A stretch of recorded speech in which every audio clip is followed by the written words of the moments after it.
Assalamualaikum warahmatullahi wabarakatuh. Selamat pagi Sobat JDIH dimanapun kalian berada. Semoga dalam keadaan sehat tanpa suatu kurang apapun. Alhamdulillah pagi ini kita bisa berjumpa lagi di podcast JDIH dalam tema fungsi analisis dan evaluasi hukum dalam penataan regulasi di Jawa Tengah.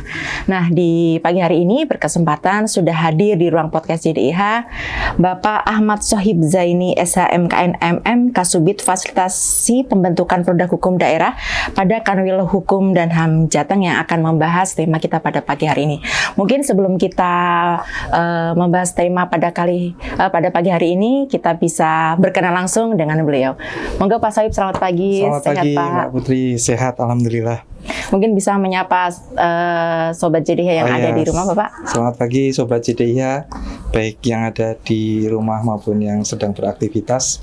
Selamat pagi, perkenalkan saya Ahmad Sohib Zaini selaku Kasubit Fasilitasi Pembentukan Produk Hukum Daerah pada Kantor Wilayah Kementerian Hukum dan HAM Jawa Tengah. Iya, Pak. Yeah. Oke.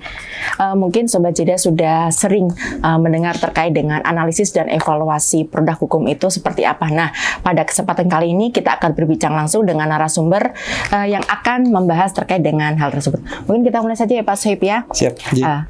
Banyak sekali peraturan perundang-undangan yang telah diterapkan, yang telah ditetapkan, dan kadangkala ditemukan disharmoni pengaturan terkait produk hukum itu ya Pak, atau mungkin tidak efektif dilaksanakan, atau sebenarnya peraturan undang-undang dimaksud perlukah dilakukan evaluasi? Kriterianya mungkin apa gitu Pak? Ya, baik, terima kasih Mbak Putri. Jadi kalau berbicara terkait dengan produk hukum, berbicara terkait dengan regulasi, ini saya bicara regulasi maupun yang disebut peraturan perundang-undangan, itu tujuan awalnya disusun karena memang sebagai sarana untuk mewujudkan ketertiban. Betul. Kemudian yang selanjutnya sarana untuk mencapai tujuan pembangunan, dan sebagai social control tentunya. Nah, ketika perwujudan itu tidak ditemui, tidak ditemui, maka akan berdampak kepada dinamika yang ada di masyarakat, sehingga peraturan perundang-undangan sebagai alat utama ketika untuk pengambil kebijakan, social controlnya juga, maka itu perlunya dilakukan semacam penyesuaian, sehingga kalau kita bicara regulasi di Indonesia ini, kalau berdasarkan data Bappenas dari 2015 sudah ratusan kalau peraturan perundang-undangan di tingkat pusat, dan ribuan bahkan dari 2015 sampai sekarang peraturan perundang-undangan di daerah yang sudah ditetapkan, diundangkan, tapi juga tidak ditemukan data dari ribuan itu berapa banyak yang sudah dilakukan analisis dan evaluasi. Sehingga ketika peraturan perundang-undangan itu memberi dampak kualitasnya buruk, maka akan berdampak juga kepada pelaksanaan pembangunan di daerah. Nah, ini juga kita mendengar asas bahwasanya peraturan ada strata di dalam jenis dan peraturan perundang-undangan, bahwa peraturan perundang-undangan yang lebih rendah tidak boleh bertentangan dengan peraturan perundang-undangan yang lebih tinggi ataupun dengan yang setara. Sehingga inilah kemudian asas pembentukan peraturan perundang-undangan sebagaimana dimaksud di pasal 5 Undang-Undang 12 tahun 2011 dan pasal 6 asas materi muatan, ini yang harus dipegang dalam penyusunan peraturan perundang-undangan. Maka muncullah kemudian di Undang-Undang 15 tahun 2019 dengan istilah pemantauan dan peninjauan Meskipun itu orang berpendapat bahwa itu hanya untuk undang-undang. Tapi kalau kita melihat bukan masalah jenis peraturan perundang-undangannya, tapi frasa pelaksanaan undang-undang. Artinya pelaksanaan daripada peraturan perundang-undangan. Sehingga di tahun 2022 dengan adanya Undang-Undang 13 tahun 2022, perubahan kedua dari Undang-Undang 12 2011, itu sudah menjelaskan, sudah menegaskan adanya analisis dan evaluasi yang harus dilakukan oleh kementerian atau lembaga, termasuk juga dari pemerintah daerah. Oke, begitu ya Pak ya. Terus yang kedua, dasar hukumnya pelaksanaan analisis dan evaluasi terhadap peraturan perundang-undangan itu sendiri dari mana? Iya, Dasar hukum sebenarnya kita ambil dari Undang-Undang 13 tahun 2022 aja. Okay. Dari perubahan kedua Undang-Undang 12 tahun 2011. Yang beranjak daripada Undang-Undang 15 tahun 2019. Undang-Undang 12 sendiri memang belum mengatur terkait dengan analisis evaluasi, apalagi pemantauan peninjauan itu belum ada. Baru di tahun 2019 itu muncul frasa itu dalam satu pasal terkait dengan pemantauan dan peninjauan. Kemudian baru di tahun 2022 disempurnakan. Okay. Meskipun belum terlalu sempurna, tetapi paling tidak itu menjadi landasan bagi kementerian, lembaga, bahkan pemerintah daerah dalam melakukan analisis evaluasi. Meskipun dengan nama yang lain ya. Jadi dulu pemantauan peninjauan dengan analisis dan evaluasi, ya Pak. Siap. Oke. Terus dalam melaksanakan analisis dan evaluasi, apakah ada pedoman atau indikator yang digunakan sebagai pisau analisis itu sendiri, Pak? Iya, indikator sebenarnya ada. BPHN sendiri sudah membuat indikator berdasarkan surat Kepala BPHN terkait dengan pedoman analisis dan evaluasi peraturan perundang-undangan. Namun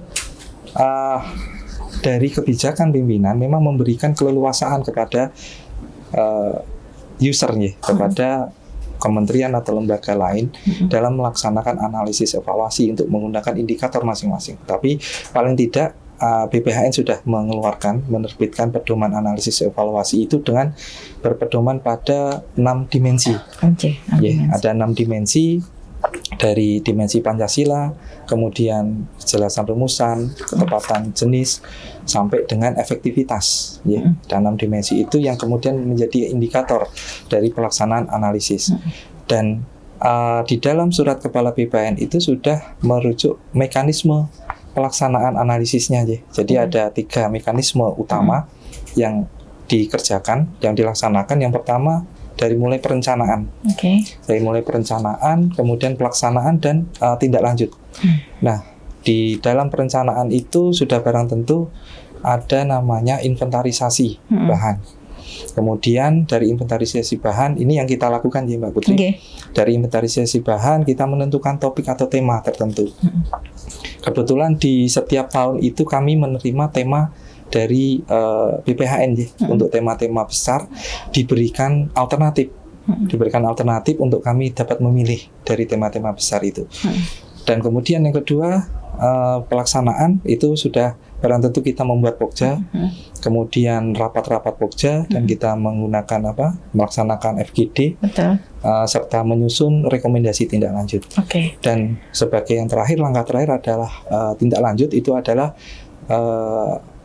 monitoring evaluasi daripada rekomendasi tindak lanjut yang kita sampaikan. Jadi setelah keluar tindak lanjut berupa rekomendasi nanti ada monitoring di dalamnya, Pak. Lalu bagaimana penilaian Kanwil Hukum dan HAM terhadap pelaksanaan ANEF di pemerintah Provinsi Jawa Tengah sendiri, Bapak? Mungkin apakah dari Kanwil ada pelibatan atau seperti apa? Mungkin bisa dijelaskan. Untuk ANEF sendiri sudah kita laksanakan mulai dari tahun 2020, Tapi kebetulan untuk sinergi dengan Biro Hukum itu kami mulai di awal 2021.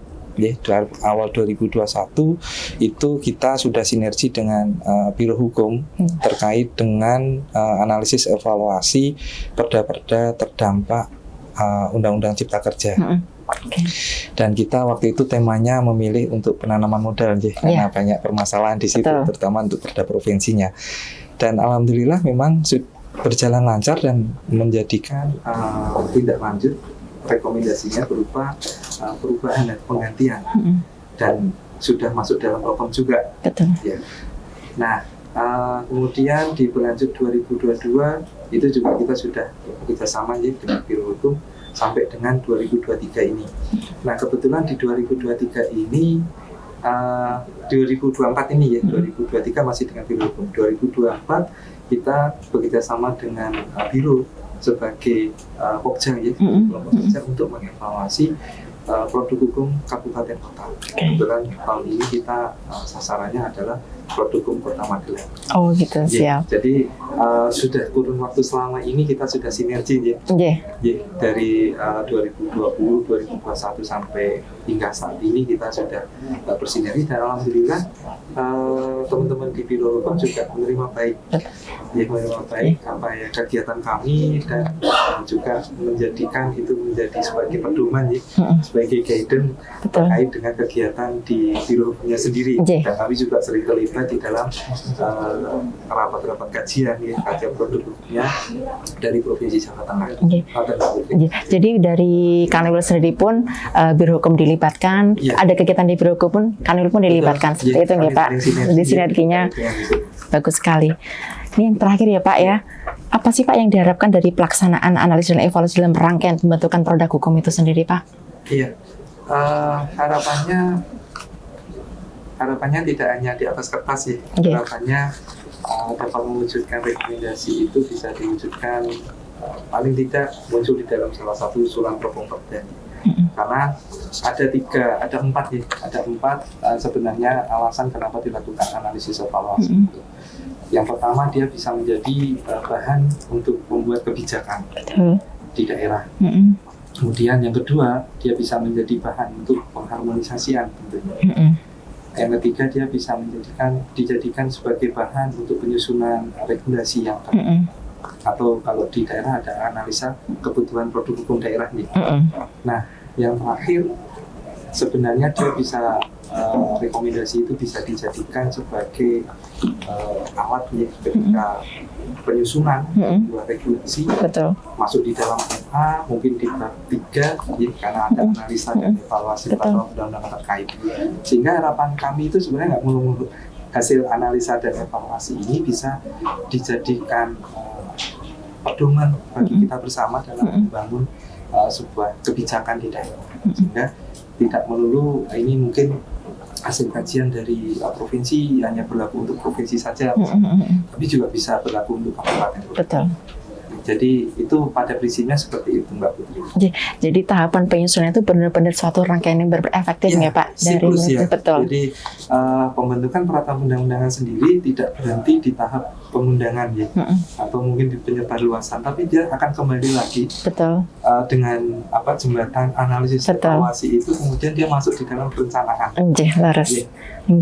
Mungkin dengan adanya ANAF ini bisa menjadikan tahapan penyusunan ini semakin bagus lagi, semakin efektif lagi nggak Pak? Harapannya kualitas regulasi tentunya tidak hanya kuantitas. Yang kita jaga adalah kualitas regulasi yang terjaga itu akan bersinggungan dengan tujuan daripada pembangunan daerah itu sendiri.